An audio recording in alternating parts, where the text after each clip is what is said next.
ප්‍රාචීන අධ්‍යාපනය හදාරන පේශිෂ්‍ය පොඩි හාමුදුරුවන් වහන්සේ ශිෂ්‍ය දරුවනි DP එඩියුකේෂන් ප්‍රාචීන අධ්‍යාපනික සත්කාර වැඩසටහන ඔස්සේ අපි කරගෙන යනු ලබන පාඩම් මාලාවේ ප්‍රාචීන අවසාන පාලි 4 වෙනි ප්‍රශ්න පත්‍රයට අදාළ ප්‍රාකෘත විෂයට අදාළව කරගෙන යනු ලබන ප්‍රාකෘත භාෂාව හා එහි භාෂා ඉතිහාසය හා ප්‍රාකෘතයට පදනම් වැටුණු ආකාරය පිළිබඳව කතා කරගෙන යනු ලබන පාඩම් මාලාවේ 8 වෙනි පාඩමෙන් අපි අවබෝධව හමුවන්නේ. පසුගිය පාඩමේදී අපි කතා කළා කොහොමද මේ වෛදික භාෂාව නිර්මාණය වීම සහ වෛදික භාෂාවේ ලක්ෂණ. එතකොට අභ්‍යන්තරික භාෂාව හැටියට වෛදික භාෂාව හැඳින්වීමටත් බාහිර භාෂා ලෙස මේ ප්‍රාකෘත භාෂා හැඳින්වීමටත් හේතු වුණු කරුණු සහ සාධක පිළිබඳව අපි කලින් පාඩමේදී කතා කළා. එතකොට වෛදික භාෂාවේ තියෙන විශේෂීතා වෛදික භාෂාව කියන්නේ කොමන උපභාෂාවක්ද කියන එක පිළිබඳව අපි කතා කළා. එතකොට උතුරු ප්‍රදේශයේ භාවිතා කරපු උදීච්ච උපභාෂාව තමයි වැඩි වරප්‍රසාදලත් වෛදික භාෂාව හැටියට ග්‍රන්ථ රචනා වුණු වෛදික භාෂාව හැටියට සැලකෙන්නේ. අපි බලමු ඉදිරියේදී මොනවද මේ පුරාතන හින්දු ආර්ය යුගයට අයිති භාෂාවන් වල තියෙන විශේෂතා. දැන් මෙන්න මේ පුරාතන යුගයේදී මේ කාලයේදී අපට දක්නට ලැබෙන ප්‍රාකෘතයේ තිතා දියුණු අවස්ථාවක් වූයේ බුද්ධ කාලයයි. බුදුරජාණන් වහන්සේට සමකාලීන වූ ජෛන ධර්මයේ ආදී කර්තෘභූත මහාවීර තුමා තම ධර්මයේ දේශනා කිරීමට දැන් එතකොට වෛදික සාහිත්‍ය තුල දක්නට ලැබුණු භාෂාවන් කතා විවහාරයන් අතර පැහැදිලි වෙනසක් ඇති වී තිබුණු බව නමුත් පසු කාලයේ වෙන විට සාහිත්‍යික භාෂාවද විවහාරික භාෂාවට සමානව තිබුණි. මෙසේ වෙනස් වූ භාෂාව බ්‍රාහ්මණික සාහිත්‍ය ලෙස හැඳින්වේ. දැන් වෛදික සාහිත්‍ය තුළ දක්නට ලැබෙන මේ භාෂාවන් කතා විවහාරයන් අතර පැහැදිලි වෙනසක් දකින්න පුළුවන්. හේතුව තමයි පසුකාලීනව දැන් මේ විවහාර භාෂාව කතා කරන භාෂාව සහ වෛදික සාහිත්‍ය තුළ දක්නට ලැබෙන භාෂාව ආගමික භාෂාවට පොඩි වෙන්කිරීමක් කරලා තිබුණනේ. ඒ වෙන්කිරීම නිසා කතා විවහාරයයි මේ භාෂාව අතර පැහැදිලි වෙනසක් ඇති වෙලා තිබුණා වෛදික යුගයේ. එතකොට නමුත් පසුකාලීනය වන විට සාහිත්‍යික භාෂාව සහ විවහාරික භාෂාව සමාන වුණා.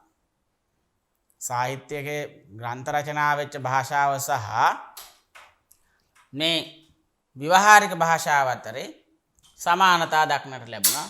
ඒ වෙනස් වූ භාෂාව තමයි මේ බ්‍රාහ්මණික සාහිත්‍ය ලෙස හැඳින්වෙන්නේ.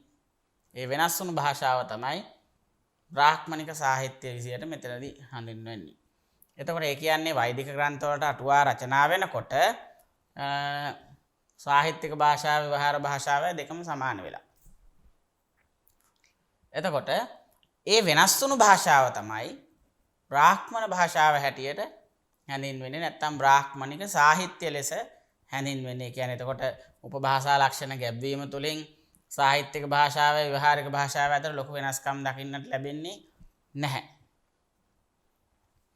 එතකොට ඔන්න ඔය කියන කාරණා තමයි වෛදික භාෂාවට අදාළ වෙන්නේ. වෛදික සාහිත්‍ය තුළ දකින්න ලැබෙන භාෂාවන් කතා විවහාරයන් අතර ඒ මුල් කාලීනව පැහැදිලි වෙනසක් දකින්න තිබුණා. උපභාෂා ලක්ෂණ නිසා. නමුත් කාල් ගත වෙන්න මේ සාහිත්‍යික භාෂාවයි විවහාර භාෂාවයි අතරේ මහා ලොකු වෙනසක් දකින්නට තිබුණා. දෙක සමානතාවයක් දක්නට තිබුණා. එතකොට මේ වෙනසක් ඇති වෙලා එකම භාෂාවක් බවට පත් වෙන්නේ බ්‍රාහ්මණ ග්‍රන්ථ රචනා වුණු මේ බ්‍රාහ්මණික යුගයේ කියන කාරණේ තමයි මෙතනදී සඳහන් කළ යුතු වෙන්නේ. එතකොට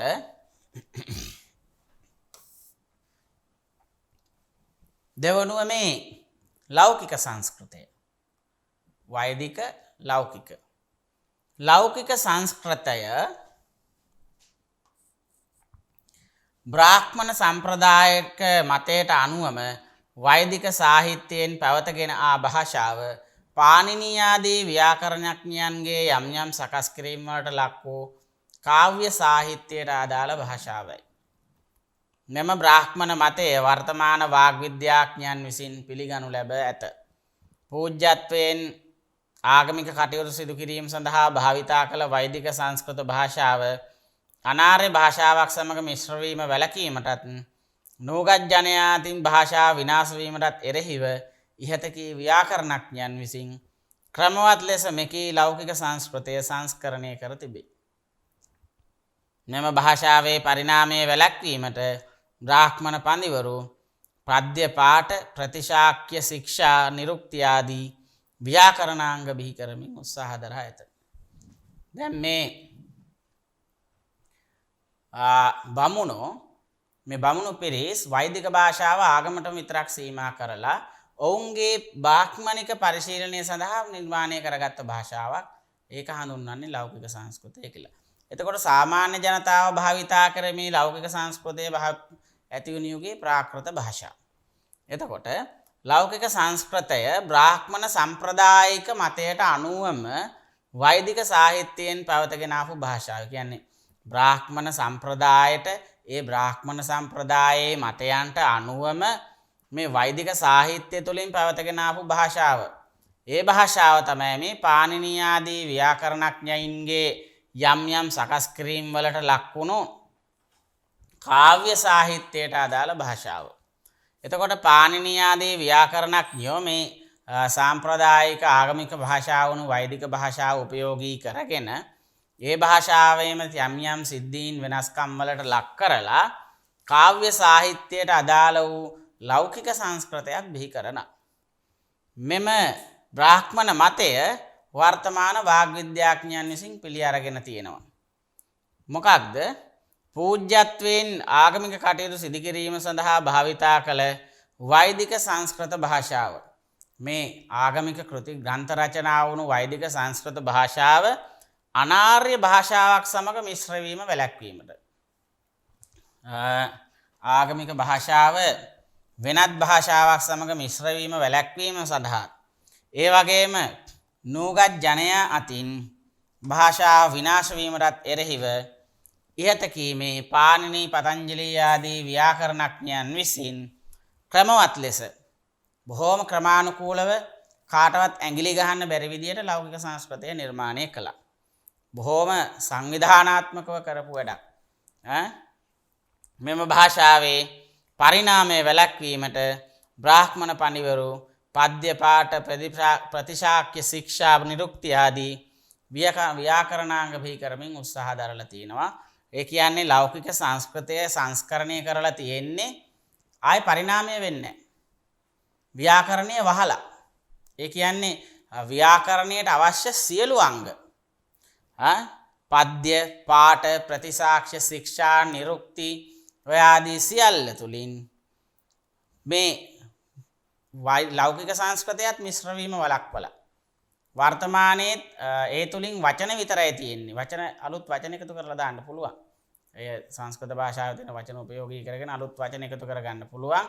හැබැයි දැන් වර්ෂ 2000 ගණනක් ගිහිල්ලත් ලෞකික සංස්කෘතය ව්‍යාකරණය කිසිවෙකුට වෙනස් කිරීමට හැකියාවක් නැහැ. ඒකට යොදාගන්න ක්‍රමවේද තමයි මේ පද්‍ය පාඨ ප්‍රතිශාක්‍ය ශික්ෂා නිරුක්ති ආදී ව්‍යාකරණාංග බිහි කරමින් ඔවුන් අංග සම්පූර්ණ ව්‍යාකරණයක් නිර්මාණය කරලා තියෙනවා. සංධි ක්‍රමවලදී පවා මිනිසුන්ට ප්‍රශ්න නගන්න පුළුවන් තැන්වලදී විකල්ප විධි අනුගමනය කරලා තිනවා. විකල්පයෙන්ද මෙහෙම විය හැකියි කියලා කියන්න පුළුවන් විදිහට විකල්ප විධි හදලා සියල්ල නිර්මාණය කරලා පරිණාමය වැළැක්වීම සඳහා ඒ භාෂාවේ නිර්මාණ කරපු නිර්මාණකරුවාගේ ගෞරවය තව අවුරුදු 1000ක් 2000ක් ගියත් සංස්කෘත භාෂාව තුළ ඔය විදියමයි වෙනස් වෙන්නේ නැහැ. කාලානුරූපව ව්‍යාකරණය සහ භාෂාව වෙනස් නොවීම නිසා තමයි මේ සංස්කෘත භාෂාව මල භාෂාවක් හැටියට සැලකෙන්නේ. එහෙම ඇරෙන්නට භාවිතයේ ප්‍රශ්නයක් නිසා නෙවෙයි. ඒ කාලේ තිබ්බ ව්‍යාකරණයමයි ඒක වෙනසක් වෙන්නේ නැහැ. ඒක හේතුව පරිණාමය වැළැක්වීමට සියලු කටයුතු සිද්ධ කරලා තියෙන නිසා. ඒක නිසා තමයි මෘත භාෂාවක් මල භාෂාවක් විදිහට සඳහන් කරලා තියෙන්නේ. එතකොට මේ බමුණෝ වෛදික සංස්කෘතිය ආගමික භාෂාව හැටියට තියාගෙන තමන්ට විවහාර කිරීම සඳහා තමයි මේ ලෞකික සංස්කෘතිය නිර්මාණය කරගන්නේ. එසේ නිර්මාණය කරන ලද ලෞකික සංස්කෘතිය පසුකාලීනව අති විශාල කාව්‍ය සාහිත්‍යයක් ගොඩනැගීමට යොදාගත්තා. ඒක නිසා ඒක කාව්‍ය භාෂාව හැටියටත් හඳුන්වලා තියෙනවා. එතකොට පාණිනී නම් මේ ව්‍යාකරණඥයා අෂ්ටාධ්‍යායී ව්‍යාකරණ කෘතිය නිර්මාණය කරමින් තමයි මේ සංස්කෘත ලෞකික සංස්කෘතයේ මහා ව්‍යාකරණ ග්‍රන්ථය නිර්මාණය කරන මහා ව්‍යාකරණ ඇදුර පාණිනි. තොර පාණිනීගේ ශිෂ්‍යයා වුණු පතංජලි විසින් මහා භාෂ්‍ය රචනා කරමින් පාණිනී ව්‍යාකරණය තවත් දුරටත් ස්ථාවර කරලා තියෙනවා. එතකොට ආධුනික පුද්ගලයන්ගේ දැනුම වැඩි දියුණු කිරීම සඳහා පසුකාලීනව අනුභූති ස්වරූපාචාර්යයන් විසින් සාරස්වතය කියන ග්‍රන්ථයක් රචනා කළා. එතකොට මේ කෙසේ වෙතත් පාණිනීන් විසින් මේ ව්‍යාකරණය වහලා පරිණාමය වළක්වලා ඒ භාෂාවේ තියෙන අර ශ්‍රේෂ්ඨත්වය භාෂාවේ තියෙන විශේෂත්වය රඳවා ගැනීමට කරපු වැඩක්. ඒක නිසා වර්තමානයේ ඒ තියෙන ව්‍යාකරණය ඉගෙන ගන්නවා හැරෙන්නට අලුතෙන් මේ එන ගමන් කරන නූතන ලෝකයක් සමග ගමන් කිරීමට සංස්කෘත භාෂාවට බෑ. ඒ ව්‍යාකරණයේ සියලු දේවල් නිර්මාණය කරලා සර්ව සම්පූර්ණ කරලා වහලා තියෙන නිසා. එතකොට ලෞකික සංස්කෘතය කියලා කියන්නේ අති විශාල කාව්‍ය සාහිත්‍යයකින් යුක්ත භාෂාවක්. එතකොට වෛදික භාෂාවෙන් වෛදික සාහිත්‍ය රචනා කරලා වෛදික ග්‍රන්ථ රචනා කරලා ආගමටම සීමා කරලා ඒක ආගමික භාෂාව හැටියට නම් කරලා ඒක වෙන් කරලා සුද්ධ භාෂාව හැටියට තියාගෙන බාමුණෝ තමන්ගේ භාවිතය සඳහා බ්‍රාහ්මණ කුලේ භාවිතය සඳහා තමයි සංස්කෘත භාෂාව නිර්මාණය කරගන්නේ. එතකොට ඊට පස්සේ ඒ කාලේ හිටපු වෙනස් ප්‍රදේශීය ජනතාව අනෙකුත් ජනතාව භාවිතා කළේ බමුණු කුලයෙන් බාහිර වුණ වෙනත් ජනතාව භාවිතා කළේ මාගධී අර්ධ මාගධී ආදී මේ ප්‍රාකෘත භාෂා. එතකොට සංස්කෘත භාෂාවේ ආධිපත්‍යය බුද්ධ කාලයේදී යම් තරමකට සීමා වෙලා ගියා. බුදුහාමුදුරුවොත් මේ ඡන්දසට නගාීමට තහනම් කරා. යමේලු තේලු කියන හාමුදුරුවෝ දෙනමට බුද්ධ වචනය ඡන්දසර නැගීම තහනම් කරා. නමුත් මේ දෙවන ධර්ම සංගායනාවෙන් පස්සේ බෙදලා ගිහපු මහා සංඝික නිකාය තමන්ගේ ප්‍රකාශන මාධ්‍ය හැටියට යොදාගත්තේ සංස්කෘත භාෂාව. ඊට පස්සේ අශෝක රජතුමා තමන්ගේ කාර්යයේදී භාවිතා කළේ ප්‍රාකෘත භාෂාව. නමුත් සංස්කෘත භාෂාව යම් පැත්තකින් මේ මහා සංඝික නිකායත් සමග සර්වස්තවාදී නිකායේ කටයුතු සමග ඉදිරියට පවත්වාගෙන ගිහිල්ලා ධර්මාශෝක රජුරුවන්ගෙන් පස්සේ ක්‍රිස්තු වර්ෂ පළවෙනි සියවසේදී කනිෂ්ක රජතුමාගේ අනුග්‍රහයෙන් අශ්වඝෝෂ සමයේදී සංස්කෘත භාෂාවෙන් ධර්ම සංගායනාවක් කිරීමට තරම් සංස්කෘත භාෂාව පවත්වාගෙන යනවා. එතකොට මාගධී භාෂාව වෙනම පවතිගෙන යනවා. එතකොට මෙන්න මේ ලෞකික සංස්කෘතයේ බඳු වටිනා භාෂාවක් ක්‍රමවත් සංවිධිතව සංස්කරණය කරලා නිර්මාණය කරපු භාෂාවක් විදියට සඳහන් කරන්නට පුළුවන් ලෞකික සංස්කෘත භාෂාව. කාව්‍ය භාෂාව හැටියටත් මෙය හඳුන්වනවා. පාණිනී විසින් සංස්කෘත භාෂාව සකස් කළත් සංස්කෘත කියන නම ඒ සඳහා භාවිතා වුණේ පාණිනීගෙනුත් සියවස් දෙකකට පස්සේ. විසිරී පැතිරී ගිය භාෂාවක් වූ වෛදික භාෂාවට වඩා සංස්කෘතය ලිහිල් වූත් සරල වූත් සංක්ෂිප්ත වූත් භාෂාවක් නිසා මෙම සංස්කෘතය ජන සමාජයේ ඉහළ ජනප්‍රියත්වයක් කරා ගිය බවක් පෙනෙන්නට තිබේ. එතකොට පාණිනී විසින් මේ භාෂාව සකස් කරලා කරත් සංස්කෘත කියන වචනය ඒ සඳහා භාවිතා වූයේ පාණිනීටත් ගෙනුත් අවුරුදු 200කට පස්සේ. එතකොට සංස්කරණය කළ යන අර්ථයෙන් තමයි සංස්කෘත අතීත කෘදන්ත පදයක් කෘත සංස්කෘත සංස්කරණය කළ කියන අර්ථයෙන් තමයි සංස්කෘත කියලා හඳුන්වන්නේ. සංස්කරණය කළ භාෂාව. ඒ නම භාවිතා වෙන්නේ එයාගෙන සියවස් දෙකකට පස්සේ. එතකොට විසිරිලා පැතිරිලා ගියපු වෛදික භාෂාවට වඩා වෛදික භාෂාවෙන් උපභාෂා ලක්ෂණ සහිතව ඒ කාලේ පැතිරිලා ගියේ. ඊටත් වඩා මේ පාණිනී විසින් නිර්මාණය කරන ලද මේ භාෂාව සංස්කෘතය ඊටාම ලිහිල් සරල සංක්ෂිප්ත වුණු භාෂාවක්. ඒක නිසා මේ ජන සමාජයේ කාව්‍ය කෘති රචනා වෙන්න තරම් ඉහළ ජනප්‍රියත්වයක් කරා මේක ගලාගෙන ගියා. කාශ්මීරයේ දක්වා පැතිරිලා ගියා. එතකොට සංස්කෘතය ව්‍යාකරණඥයින් රැසකගේ ක්‍රියාදාමයේ මත ගොඩනැගුණු ව්‍යාකරණ නීති මත පදනම් වුණු අතර එය එක පණිවරයකගේ නිර්මාණයක් ලෙස සලකන්නට බැහැ. දැන් සංස්කෘතය ව්‍යාකරණඥයින් බොහෝ පිරිසක් එකතු වෙලා ඒ අයගේ ක්‍රියාදාමයන් මත ගොඩනගපු ව්‍යාකරණ නීති පදනම් කරගෙන සකස් වෙලා තියෙන්නේ. එතකොට ඒක එක පණිවරයකගේ නිර්මාණයක් විදියට ගන්නට බැහැ. ඒක නිසා ලෞකික සංස්කෘතය බවට පත්වීමේදී මෙය සියවස් ගණනාවක් ගත වෙන්නට ඇතැයි කියන එක අපිට හිතන්නට පුළුවන්. මූලික ව්‍යාකරණ ග්‍රන්ථයේ පාණිනීන් විසින් රචනා කළාට මේ භාෂාවක් වශයෙන් වැඩි දියුණු වීගෙන යන්න සියවස් ගණනාවක් ගත වෙන්නට ඇති. එතකොට ඒ සංස්කෘතය භාවිතා කරමින් කෘති රචනා කරපු කතුවරුන්ගේ උත්සාහයන් මේ භාෂාව මේ තත්ත්වයට පත්වීම සඳහා හේතුභූත වෙන්නට ඇති. හේතු කාරණා වෙන්නට ඇති. ඒක නිසා සංස්කරණය කළ කියන අර්ථයෙන් සංස්කෘත කියන නම ලබාපු සරල ලිහිල් සංක්ෂිප්ත වුණු ඉහළ සමාජ ජනප්‍රියත්වයක් තිබුණු භාෂාවක් හැටියට සංස්කෘත භාෂාව කාව්‍ය භාෂාවක් හැටියට නිර්මාණය වෙගෙන යනවා. මේ කාලය වෙනකොට සංස්කෘත භාෂාව වගේම ප්‍රාකෘත භාෂාවෙනුත් වෙනම ජෛන ත්‍රිපිටක ග්‍රන්ථ, එතකොට වෙනත් සාහිත්‍යක ග්‍රන්ථ බොහෝ ප්‍රාකෘත භාෂාවෙනුත් රචනා වෙගෙන එනවා. හේතුව තමයි ඉහළ සමාජයේ තිබුණේ සංස්කෘත භාෂාව, පහළ සමාජයේ සාමාන්‍ය ජනතාව අතර තිබුණේ ප්‍රාකෘත භාෂාව නිසා. දැන් මේ වෛදික සංස්කෘතයේ සහ ලෞකික සංස්කෘතයේ ඇති විෂමතාවයන් තෝරා ගැනීම තුළින් අවබෝධ කර ගැනීම තුළින් අපිට පුළුවන් මේ ඇතැම් කරුණු වෛදික ප්‍රාකෘත භාෂාවට බලපාලා තියෙන ආකාරය. දැන් වර්ණමාලාවේ ඇති විවිධත්වය බලමු. අක්ෂරමාලාවේ ඉඳලා වෛදිකයයි ලෞකිකයයි දෙක වෙනස්. අපි කලිනුත් කතා කරා ඒ කරුණු. එතකොට වෛදිකයේ දකින්න තියෙන මූර්ධජ ල සංස්කෘතයේදී ඩකාරය බවට පත් වෙනවා. වෛදිකයේ ල අකුරය ලෞකිකයේදී ඩ බවට පත් වෙනවා. ඒ වගේම තමයි වෛදික රයන්න සංස්කෘතයේදී ල බවට පත් වෙනවා.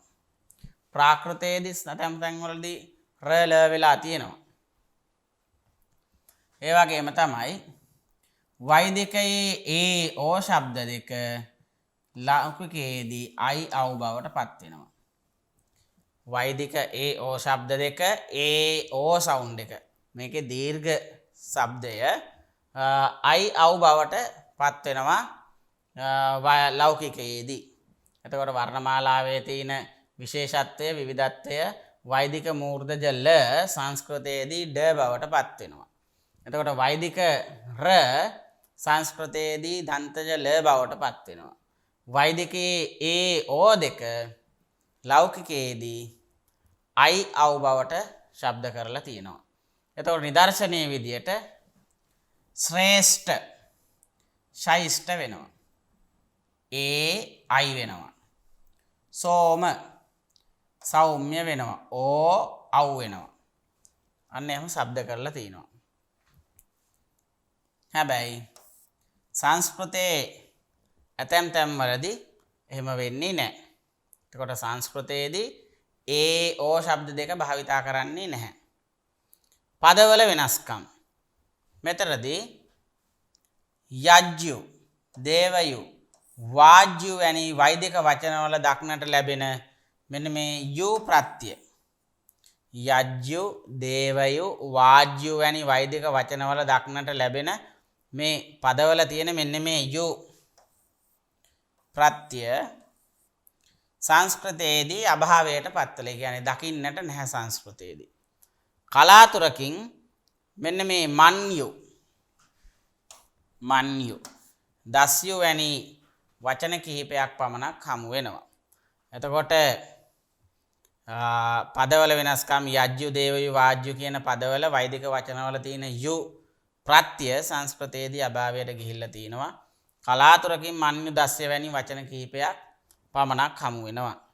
එතකොට වෛදිකයේදී සංධිකාර්ය කරන්න පුළුවන් කතෘ කැමති නම් විතරයි. කතුවරයා කැමති නම් වෛදික භාෂාවේදී සංධිකාර්ය කරන්න පුළුවන්. හැබැයි ලෞකික සංස්කෘතයේදී සංධිකාර්ය අනිවාර්ය දෙයක්. වෛදිකයේදී සංධිකාර්ය කතෘ කැමති නම් විතරයි කරන්න පුළුවන්. හැබැයි ලෞකික සංස්කෘතයේදී සංධිකාර්යයන් සිදු කිරීම අනිවාර්යයයි. එතකොට වෛදික භාෂාවේ එයි ඌ කියන ශබ්ද දෙක ඇයි අව් බවට පත් වෙනවා. අල්යා යන්නේ අල්වා යන්නේ බවට පත් වෙනවා. එයි ඌ කියන ශබ්ද දෙක. එතකොට ඇයි අව් වෛදිකයේදී දකින්න තියෙන්නේ එයි ඌ කියලා ශබ්දය එකයි. නමුත් ලෞකිකයේදී අයි අව් බවට පත් වෙලා තියෙනවා.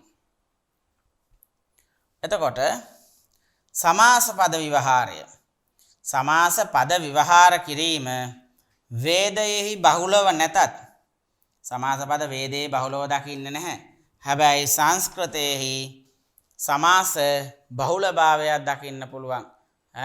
සමාස බහුලභාවය ඕජස් වී ස්වභාවයට හේතු වෙනවා කියලා කාව්‍ය කාර්යයන් හඳුන්වලා තියෙන නිසා සංස්කෘතයෙහි සමාස බහුලභාවයක් දකින්නට තියෙනවා. එතකොට ලෞකික වෛදිකයේ වේදේහි සමාස භාවිතයේ බහුල ලෙස දකින්න නැහැ. නමුත් ලෞකික සංස්කෘතයේ බහුල ලෙස සමාස භාවිතයේ දකින්නට පුළුවන්. එතකොට වර්ණමාලා විවිධත්වයේ විදියට සඳහන් කරනකොට පදවල වෙනස්කම් මෙන්න මේ විදියට දකින්නට පුළුවන්.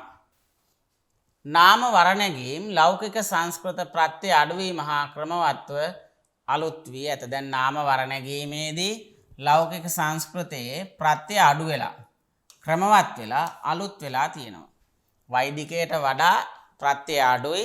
ඒ වගේම ක්‍රමවත් සහ අලුත් ක්‍රමවේදයක් නාම වර්ණගීමේදී දක්නට තියෙනවා. එතකොට වෛදික අකාරාන්ත ශබ්දවල තෘතියා විභක්ති ප්‍රත්‍ය වන ආ සහ ඒන කියන ප්‍රත්‍ය දෙකින් ඒන කියන ප්‍රත්‍යය ඉවත් වෙලා. ඒ වගේම තවත් ආස් සහ ආසස් කියන ප්‍රත්‍ය දෙකින් ලෞකිකයේදී ආස් දකින්න තියෙනවා. ආසස් කියන්න දකින්න නැහැ. එතකොට වෛදිකයේ ආම් කියන ෂෂ්ටි බහුවචන ප්‍රත්‍ය වෙනුවට ආනාම් ප්‍රත්‍ය එකතු වෙලා තියෙනවා ලෞකික සංස්කෘතයේ. වෛදික අකාරාන්ත ශබ්දවල තෘතියා විභක්ති ප්‍රත්‍ය වෙන ආ සහ ඒන කියන ප්‍රත්‍ය දෙකින් ඒන කියන ප්‍රත්‍ය අයින් වෙනවා. එතකොට ආභ්‍යාම් බිස්නි ඒ වගේ තමයි ඒන කැලලක් නැහැ. ඒන ප්‍රත්‍ය අයින් වෙලා ආභ්‍යාම් බිස් කියලා තමයි වර නැගෙන්නේ මේ තෘතියා විභක්තියේදී ප්‍රත්‍ය ලෞකික සංස්කෘතියේ. එතකොට ප්‍රත්‍ය වෙන ආසස් දෙකෙන් ආසස් කියන එක ලෞකික සංස්කෘතියේ දකින්න නැහැ. තියෙන්නේ ආස් විතරයි. ෂෂ්ටි බහුවචනයට වෛදිකයේදී පාවිච්චි කරන්නේ ආම් කියන ප්‍රත්‍ය. හැබැයි ඒ වෙනුවට ලෞකික සංස්කෘතියේදී ආනාම් ප්‍රත්‍ය එකතු වෙලා තියෙනවා.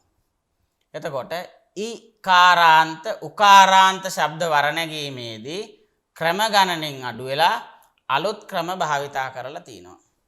ඉකාරාන්ත උකාරාන්ත ශබ්ද වර්ණගීමේදී ක්‍රම ගණනින් අඩු වෙලා. හැබැයි අලුත් ක්‍රම භාවිතා කරලා තියෙනවා. එතකොට එකාරාන්ත ස්ත්‍රීලිංග වර්ණගීමේදී ක්‍රම දෙකක් තිබුණා වෛදිකයේ. නමුත් ලෞකික සංස්කෘතියේ තියෙන්නේ එකයි. එකාරාන්ත ස්ත්‍රීලිංග වර්ණගීමේ ක්‍රම දෙකක් වෛදික සංස්කෘතියේ දකින්නට පුළුවන්. නමුත් ලෞකික සංස්කෘතියේ තියෙන්නේ එකයි. සර්වනාම වර්ණගීමේදී සර්වනාම වර්ණගීමේදී සප්තමී විභක්ති ඒ ප්‍රත්‍ය අභාවයට ගිහිල්ලා. එතකොට දිවචනයේ යෙදුණු විභක්ති පහෙන් සංස්කෘතයේ ශේෂ වී ඇත්තේ විභක්ති 3යි. දිවචනයේ විභක්ති 5න් සංස්කෘතයේ ශේෂ වෙලා තියෙන්නේ විභක්ති 3යි. මේ දිවචනය දකින්නට තියෙන්නේ සංස්කෘතයේ විතරයි, වෙනත් කිසිදු ඉන්දු ආර්ය භාෂාවක දිවචනයක් දකින්නට නැහැ. සර්වනාම වර්ණගීමේදී විකල්ප රූප වෛදික සංස්කෘතයේ බොහෝ දක්නට තියෙනවා. නමුත් සර්වනාම වර්ණගීමේදී විකල්ප රූප ලෞකික සංස්කෘතයේ අඩු වෙලා, සරල වෙලා. සමහර ශබ්ද ප්‍රකෘති සංස්කෘතයේදී දීර්ඝව යෙදෙනවා. දැන් ගෝප කියන ශබ්දය ගෝපා, ඒ කියන්නේ මෙතන මේ ප අකුරේ තියෙන අයන්න පා බවට පත් වෙලා දීර්ඝ වෙලා. සමහර ශබ්ද ප්‍රකෘති සංස්කෘතයේදී දීර්ඝ භාවයට පත් වෙනවා. එතකොට මෙතනදී නාම වර්ණගීමේදී ලෞකික සංස්කෘතයේ ප්‍රත්‍ය අඩු වෙලා ක්‍රමවත් වෙලා අලුත් වෙනවා. එතකොට වෛදික අකාරාන්ත ශබ්දවල ඒන ප්‍රත්‍ය අයින් වෙනවා. තෘතිය විභක්තියේ අයන්න විතරයි ඉතුරු වෙන්නේ, ආ ප්‍රත්‍ය. එතකොට ආසස් ප්‍රත්‍ය දෙකෙන් ආසස් ඉවත් වෙනවා. ආස් පමණයි ඉතුරු වෙන්නේ. ලෞකිකයේ ආසස් කියන එක දකින්නට නැහැ. ෂෂ්ටි බහුවචනයේදී ආම් වෙනුවට ආනාම් කියන ප්‍රත්‍ය එකතු වෙනවා. ෂෂ්ටි බහුවචනයේ ආම් වෙනුවට ආනාම් කියන ප්‍රත්‍ය එකතු වෙලා තියෙනවා. ඉකාරාන්ත උකාරාන්ත ශබ්ද වර්ණගීමේ ක්‍රම ගණනින් අඩු වෙලා අලුත් ක්‍රම භාවිතා කරලා තියෙනවා ලෞකික සංස්කෘතයේදී. එකාරාන්ත ස්ත්‍රීලිංග වර්ණගීමේ ක්‍රම දෙකක් වෛදිකයේ තියෙනවා. හැබැයි ලෞකික සංස්කෘතයේ තියෙන්නේ එකයි. එතකොට සර්වනාම වර්ණගීමේදී සත්ත්වමි විභක්තියේදී භාවිතා වුණු මෙන්න මේ ඒ කියන වෛදික ප්‍රත්‍ය ලෞකිකයේ නැහැ, අභාවයට පත් වෙලා. දිවචනයේ යෙදුණු විභක්ති 5න් සංස්කෘතයේ ශේෂ වෙලා තියෙන්නේ විභක්ති 3යි. සර්වනාම වර්ණගීමේදී යෙදෙන විකල්ප රූප අඩු වෙලා. එතකොට සමහර ශබ්ද ප්‍රකෘති සංස්කෘතයේදී දීර්ඝව යෙදෙනවා. ගෝප මේ ගෝපා බවට පත් වෙලා තියෙනවා. වෛදික භාෂාවේ දකින්නට තියෙන හලන්ත ශබ්ද සංස්කෘත භාෂාවේදී ස්වරාන්ත වෙලා තියෙනවා. දැන් ස්පර්ශ කියන හලන්ත ශබ්දය ලෞකිකයේදී ස්පර්ශ බවට පත් වෙලා. නක්ත් කියන ශබ්දය නක්ත වෙලා. නබ්ස් නබස වෙලා. නබ්ස් නබස වෙලා. මෙන්න මේ වෛදික හලන්ත ශබ්ද සංස්කෘතයේදී ශරාන්ත බවට පත් වෙලා. ක්‍රියා වර්ණගීමේ ආඛ්‍යාත විභක්ති අඩු වී ලිහිල් වී ඇත. මේ ක්‍රියා වර්ණගීමේදී යොදා ගන්නා ආඛ්‍යාත විභක්ති අඩු වෙලා ලිහිල් වෙලා. උත්තම පුරුෂ බහුවචන මයි ප්‍රත්‍ය, මධ්‍යම පුරුෂ බහුවචන තන ප්‍රත්‍යයත් ඉවත් වෙලා ගිහිල්ලා. ක්‍රියා වර්ණගීමේදී ආඛ්‍යාත විභක්ති අඩු වෙලා ලිහිල් වෙලා ආඛ්‍යාත විභක්ති 10යිනේ තියෙන්නේ. උත්තම පුරුෂ බහුවචන මයි ප්‍රත්‍ය, මධ්‍යම පුරුෂ බහුවචන තන ප්‍රත්‍යයත් මොකද වෙන්නේ? ඉවත් වෙලා යනවා. අසම්භාව්‍ය ක්‍රියා සංස්කෘතයේ දකින්නට නැහැ, වෛදිකයේ දකින්නට තියෙනවා. අසම්භාව්‍ය ක්‍රියා ඉවත් වෙලා. අනාගත කෘදන්ත පද වෛදිකයේදී ද්විතියා පංචමී සප්තමී විභක්ති වල යෙදුනද සංස්කෘතයේදී පංචමියට පමණක් සීමා වෙලා. දැන් අනාගත කෘදන්ත පද වෛදික භාෂාවේදී නම් ද්විතියා පංචමී සප්තමී විභක්ති වල යෙදিলা තියෙනවා. හැබැයි ලෞකික සංස්කෘත භාෂාවේදී පංචමියට පමණයි සීමා වෙලා තියෙන්නේ. එතකොට මේ නීති ප්‍රාකෘත භාෂාවල ව්‍යාකරණය සකස් වීමේදී යම් යම් බලපෑම් සිද්ධ කරලා තියෙන හැබැයි බොහෝ වෙනස්කම් තියෙනවා. එතකොට ක්වී ත්වා ත්වාය යා ත්‍යා ත්ව ඒන.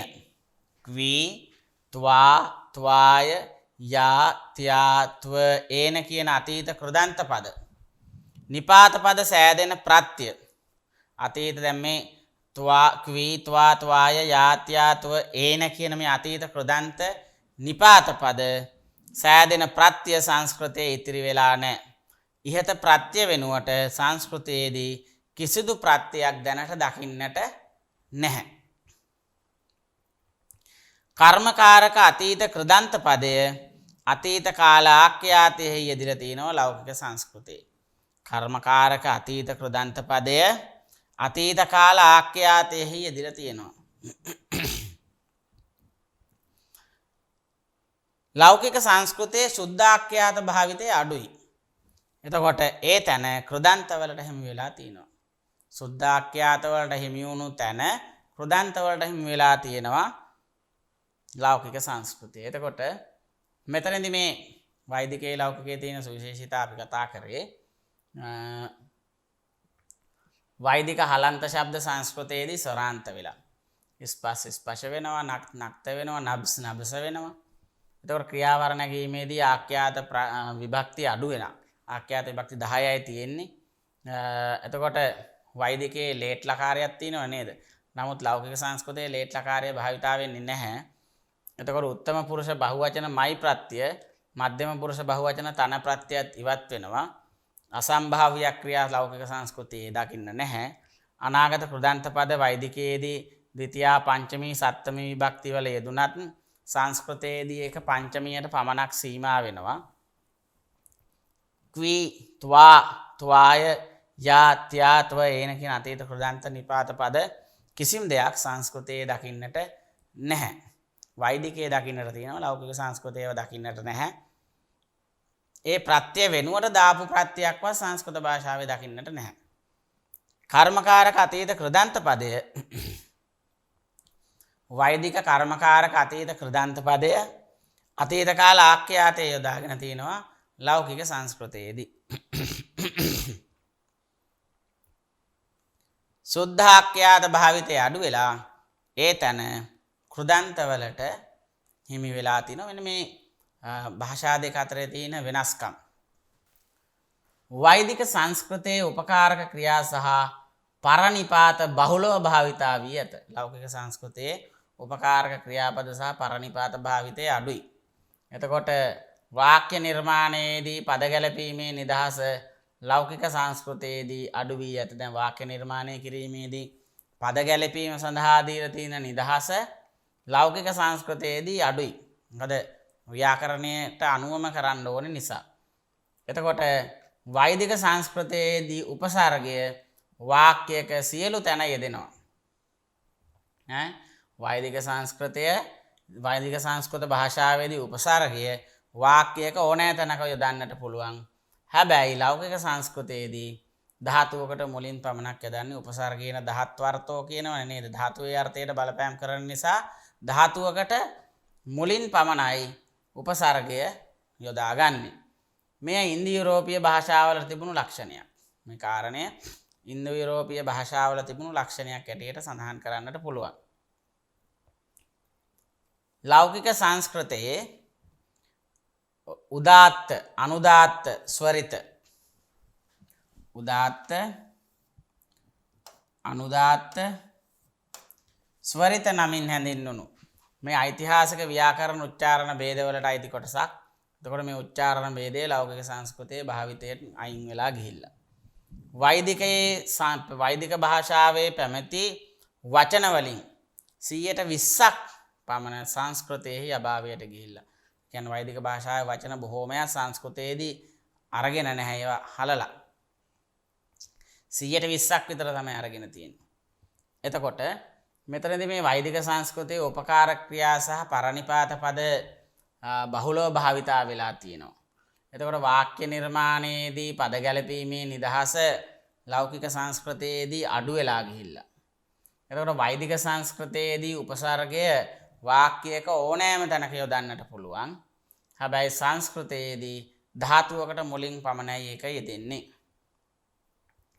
මෙන්න මේ කාරණය ඉන්දු යුරෝපීය භාෂාවල තිබුණු ලක්ෂණයක්.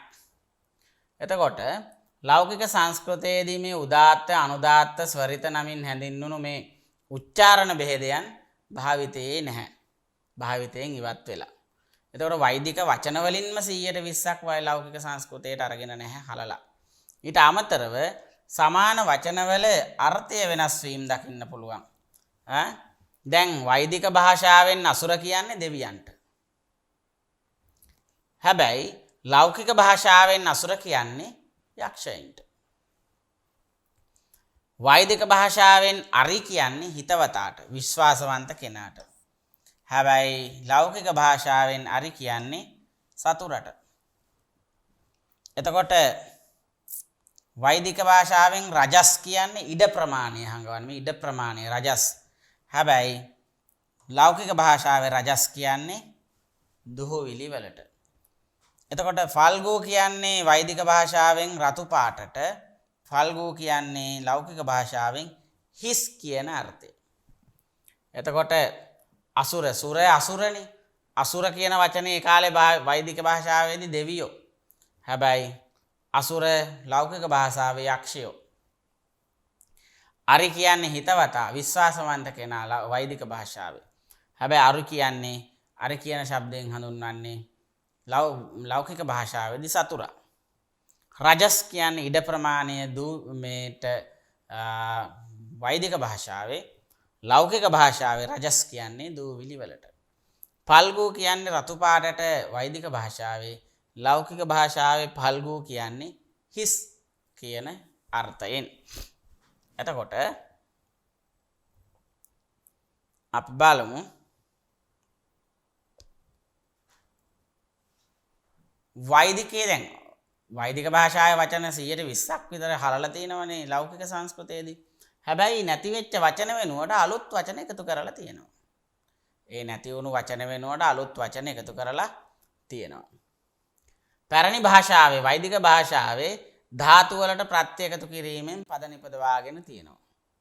එතකොට කතා විවහාරයේ පැමිති ක්‍රම කට, විකට, ගේහ ආදී ප්‍රාකෘත වචන ස්වල්ප ලෙස ගෙන තිරොන්න.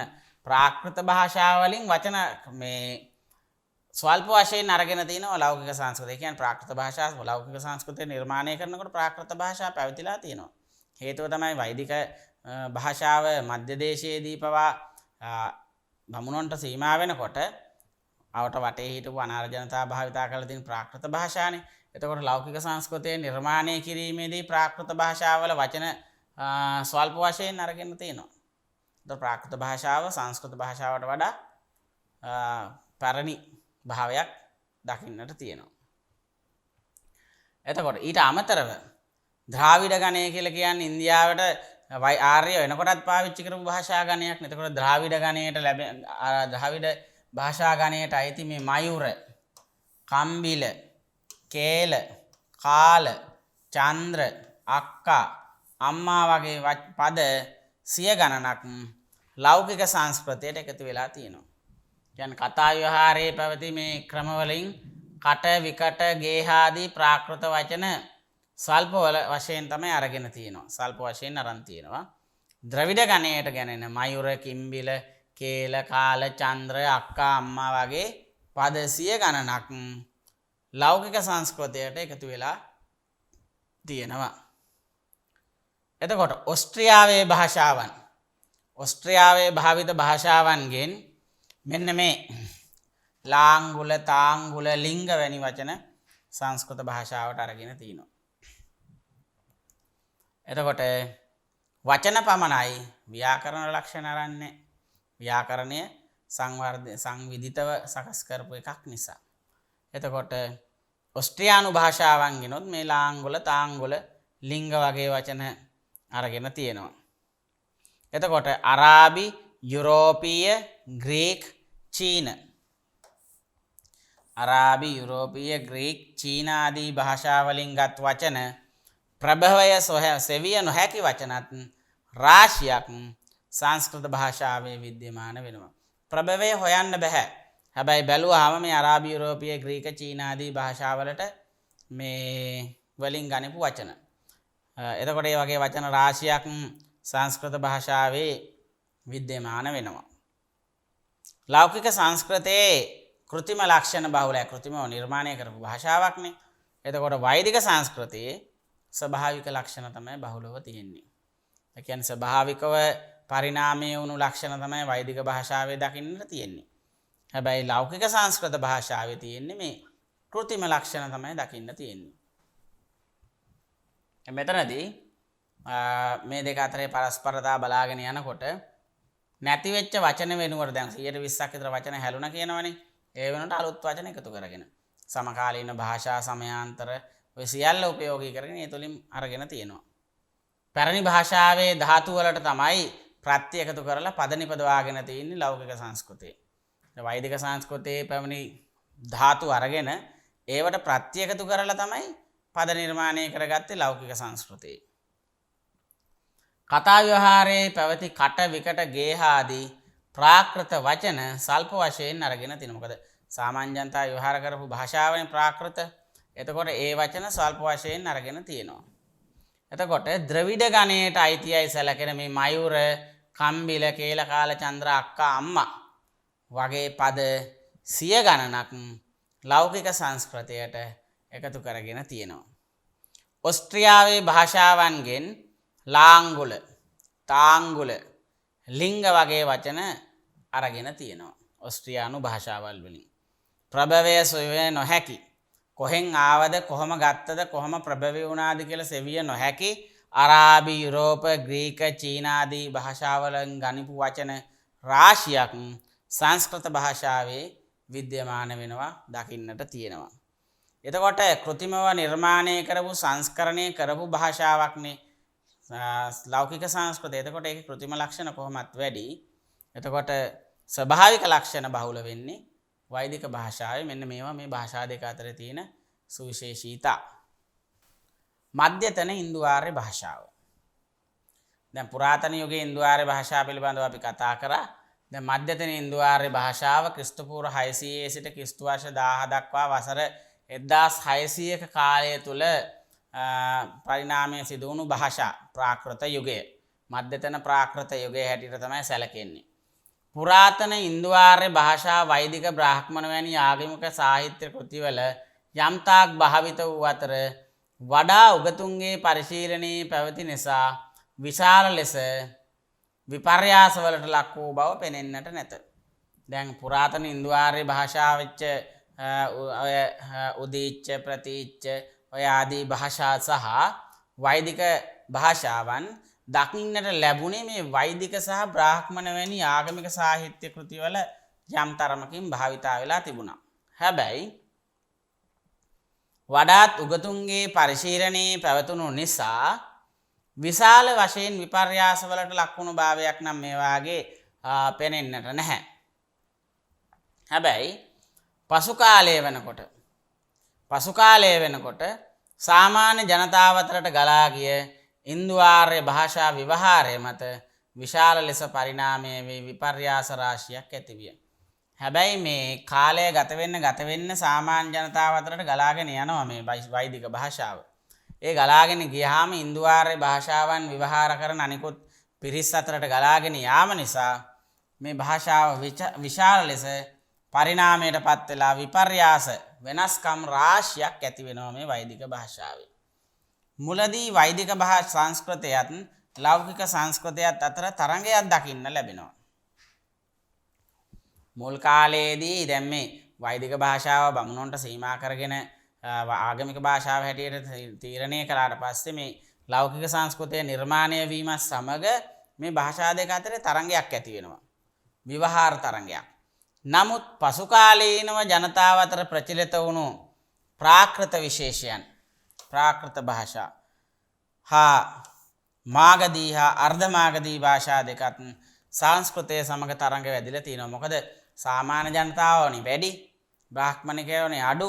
එතකොට බමුණෝ අඩු වෙන්නත් සාමාන්‍ය ජනතාව වැඩිවීමත් නිසා ප්‍රාකෘත විශේෂයන් මාගදී අර්ධ මාගදී ආදී භාෂා දෙකත් එක්ක අනිකුත් ප්‍රාකෘත භාෂා සංස්කෘත භාෂාව සමග තරංග වැදිලා තියෙන බවක් පේනවා. එතකොට සංස්කෘත භාෂාව බමුණන් අතරේ තිබුණු අතර සාමාන්‍ය ජනතාව භාවිතා කළේ ප්‍රාකෘත භාෂාවන්. එතකොට බුදුරජාණන් වහන්සේ තමන්ගේ දහම සාමාන්‍ය ජනතාව අතරට ගෙනියන්න තමයි මේ ප්‍රාකෘතයන් භාවිතා කරලා තියෙන්නේ. එතකොට දැන් මෙන්න මේ මධ්‍යතන ඉන්දු ආර්ය යුගයේදී පුරාතන ඉන්දු ආර්ය භාෂා මේ වෛදික බ්‍රාහ්මණ වගේ ආගමික සාහිත්‍ය කෘතිවල විතරයි භාවිතා වුණේ. එතකොට උගතුන් බොහෝ අවස්ථාවල පරිශීලනය කරන නිසා වෙනස්කම් වෙලා නැහැ.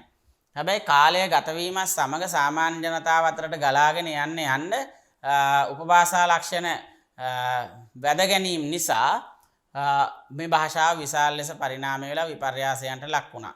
ඒ විපර්යාසයන්ට ලක්වීමේදී තමයි වෛදික භාෂාව ආගමික භාෂාව හැටියට අයින් කරලා ලෞකික භාෂාව ලෞකික සංස්කෘතිය මේ ප්‍රතිමව නිර්මාණය කරගන්නේ තමන්ගේ ව්‍යවහාරය සඳහා.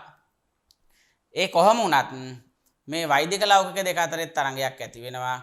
ඊට හැබැයි පසු කාලීනව ජනතාව අතර ප්‍රචලිත වුණේ ලෞකික සංස්කෘතිය නෙමෙයි ප්‍රාකෘත භාෂා.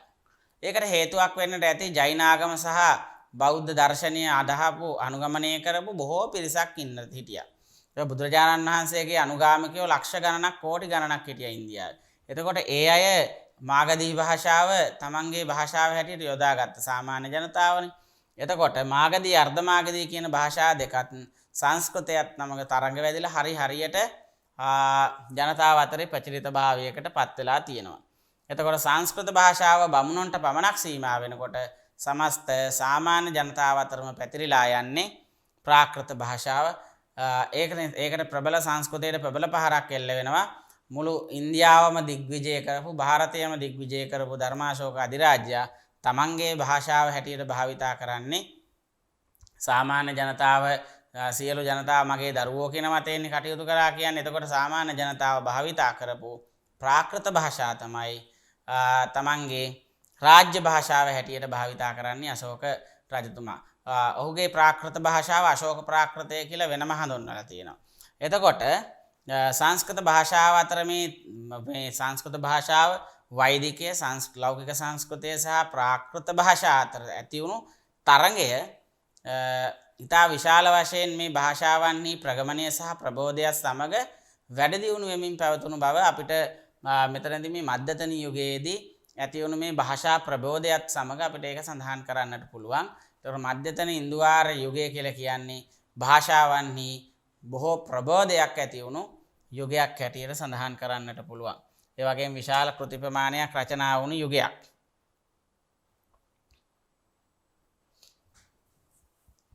දැන් මෙතනදී බෞද්ධ සාහිත්‍ය පදනම් කරගෙන මාගධිය දියුණු වූ අතර ජෛන දහම පදනම් කරගෙන අර්ධමාගධිය දියුණු විය. සංස්කෘතයත් මෙකී ප්‍රාකෘත භාෂා අතර කැපී පෙනෙන විපර්යාස රාශියක් දක්නට ලැබේ. ಭಾರತයේ ඇතැම් රජවරු සංස්කෘතය සකුව සම්පූර්ණයෙන්ම නොසලකා හැර ප්‍රාකෘතය රාජ්‍ය භාෂාව ලෙස භාවිතා කරන ලද බව පෙනේ. අශෝක අධිරාජයාගේ සියලුම සෙල්ලිපි ප්‍රාදේශීය ප්‍රාකෘත වලින් රචිත අතර සකුවට ඒවායේ තැනක් නොවීය. මෞර්ය වංශය සතු බලය පිරිහී යාමෙන් පසු නැවතත් සකුව හිසේසු වූ බවක් පෙනෙන්නට තිබේ. මෙකී ප්‍රාකෘත භාෂා හා සකුව අතර දක්නට ලැබෙන විපර්යාස ලක්ෂණ රාශියක් ඇතත් මෙහිදී අධ්‍යයන පහසුව තකායින් වැදගත් කොටස පමණක් සටහන් කරනවා. දැන් බෞද්ධ සාහිත්‍යය පදනම් කරගෙන තමයි මාගධිය දියුණු වෙන්නේ. මගධ දේශයේ භාවිතා කරන ලද භාෂාව මාගධී භාෂාව කියලාත් කියනවා. එතකොට මාගධිය දියුණු වෙන්නේ බෞද්ධ සාහිත්‍යය සමග බුදුරජාණන් වහන්සේගේ ප්‍රකාශන මාධ්‍යය බවට මාගධිය පත් වුණු නිසා. ඒක නිසා තමයි මේ මාගධී භාෂාව මූල භාෂාව හැටියට සඳහන් කරන්නේ සාමාගධී මූල භාෂා නරායා ආදී කප්පිකා නේද? මාගධී භාෂාව මේ ආදී කල්පික නර මිනිසුන් විසින් පවත්වාගෙන ආපු මූල භාෂාවක් හැටියට සඳහන් කරලා තියෙනවා. එතකොට ජෛන දහම පදනම් කරගෙන තමයි අර්ධමාගධිය දියුණු වෙන්නේ. ප්‍රාකෘත භාෂාව අර්ධමාගධිය දියුණු වෙන්නේ මේ ජෛන දහම පදනම් කරගෙන නිගණ්ඨ ධර්මය රචනා කරන්නේ නිගණ්ඨයන්ගේ සූත්‍ර දේශනාවන් සියල්ල මේ අර්ධමාගධියත් සමග තමයි ගලාගෙන යන්නේ. එතකොට විශාල සාහිත්‍යයක් තියෙන අර්ධමාගධියෙන් රචනා වෙච්ච. එතකොට මේ ජෛන දහම මත තමයි අර්ධමාගධිය පදනම් වෙලා දියුණු වෙලා යන්නේ. බුදු දහම මත මාගධිය දියුණු වෙනකොට ජෛන දහම මත අර්ධමාගධිය දියුණු වෙනවා. එතකොට සංස්කෘත භාෂාව සහ මෙන්න මේ කියන ප්‍රාකෘත භාෂාව අතර කැපී පෙනෙන විපර්යාස රාශියක් දක්නට ලැබෙනවා.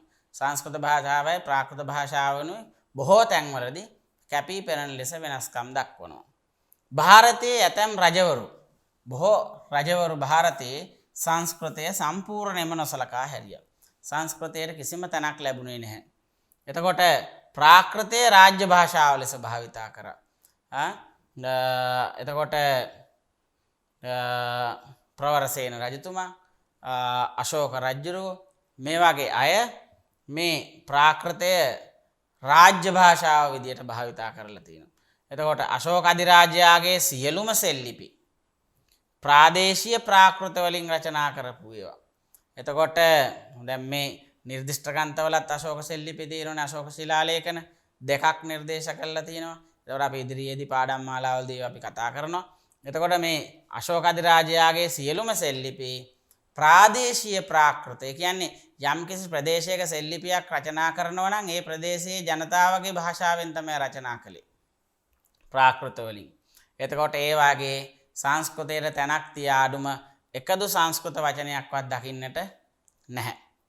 එතකොට මෞර්ය වංශයේ සතු බලය, දැන් අශෝක අධිරාජයාගේ මෞර්ය වංශයේ සතු බලය ඔහුගේ මරණයෙන් පස්සේ පිරිහිලා ගියාට පස්සේ තමයි මේ සංස්කෘතය නැවතත් හිසෝසවාගෙන ඉන්නේ. මේ මහායාන බලපෑමත් සමග සර්වස්තිවාදී බලපෑමත් සමග හිසෝසවාගෙන එනවා. කනිෂ්ක රාජ සමය වෙනකොට රාජ්‍ය භාෂාව බවට පත් වෙනවා. එතකොට කාශ්මීරයේ තුල ඉතා ප්‍රබලව සංස්කෘත භාෂාව භාවිතා කළා. සංස්කෘත භාෂාවෙන් ධර්ම සංගායනාව, හතරවෙනි ධර්ම සංගායනාව පවත්වනවා. එතකොට කාශ්මීරයේ තුල සංස්කෘත භාෂාවෙන් ඉතා විශාල කෘති ප්‍රමාණයකුත් රචනා වෙනවා. දැනට දකින්නට තියෙන විශාලතම මහා කාව්‍යයක් රචනා වෙන්නේ කාශ්මීරයේදී සංස්කෘත භාෂාවෙන්. එතකොට මෙන්න මේකේ ප්‍රාකෘත භාෂා සහ සංස්කෘතය අතර දක්නට ලැබෙන විපර්යාස ලක්ෂණ රාශියක් දකින්නට තියෙනවා. එතකොට ඒ කියන්නේ වෙනස්කම් රාශියක් දකින්නට තියෙනවා. දැන් මෙතනදී මේ අධ්‍යයන පහසුව සඳහා එතනින් වැදගත් කොටස පමණක් අපි සටහන් කරනවා. දැන් මේ කොටසෙන් වටහා ගත යුතු දේ වෙන්නේ ප්‍රාකෘත භාෂා, සංස්කෘත භාෂාව, වෛදික භාෂාව, ආගමික භාෂාව හැටියට වෙන් කරනවා. ලෞකික සංස්කෘත භාෂාව විවහාර භාෂාව හැටියට බමුණු නිර්මාණය කරගන්නවා. එතකොට සාමාන්‍ය ජනතාව භාවිතා කරන්නේ ප්‍රාකෘත භාෂාව. ප්‍රාකෘත භාෂාවලිනුත් මේ බෞද්ධ දර්ශනය සහ බුද්ධ දේශනාවන් මාගධී භාෂාව මූලික කරගෙන යනකොට බෞද්ධ අනුගාමිකයෝ ගාවට ඊට නොදෙවෙනි අනුගාමික පිරිසක් හිටියයි බුදුහාමුදුරුවෝ පහළ වෙන කාලේ ඉන්දියාවේ ජෛන මහාවීරයන්ට.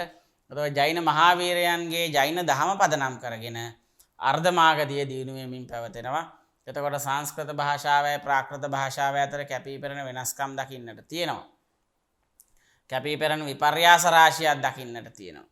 එතකොට ಭಾರತයේ ඇතැම් රජවරු සංස්කෘතය සම්පූර්ණයෙන්ම නොසලකා හැරියා. ඔවුන්ගේ රාජ්‍යයන් තුළ සංස්කෘත භාෂාවට තැනක් තිබුණේ නැහැ.